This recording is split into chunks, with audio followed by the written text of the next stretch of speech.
કેશોદના ચારચોક વિસ્તારમાં આવેલા રેલવે ફાટકને કારણે સર્જાતી ટ્રાફિક સમસ્યાનો ઉકેલ લાવવા અંદાજે રૂપિયા 21 કરોડનું અંડરબ્રિજ બનાવવાનું કામ સરકાર દ્વારા મંજૂર કરવામાં આવ્યા બાદ લાંબા સમયથી ગટર વાંકે કામ અટકેલું હતું, ત્યારે કેન્દ્રીય મંત્રી અને પોરબંદર લોકસભા મત વિસ્તારના સાંસદ ડોક્ટર મનસુખભાઈ માંડવિયા સાથે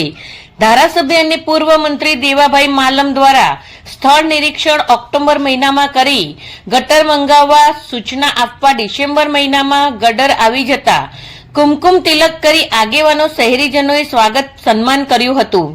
ગત રાત્રે રેલવે તંત્ર દ્વારા બાંદ્રા વેરાવળ સૌરાષ્ટ્ર જનતા એક્સપ્રેસ, ગાંધીનગર વેરાવળ સોમનાથ એક્સપ્રેસ અને ઓખા વેરાવળ એક્સપ્રેસના આવવાના સમયમાં ફેરફાર કરી કામ શરૂ કરતા તોતિંગ ક્રેન, હિટાચી, જેસીબી, ડમ્પર સહિત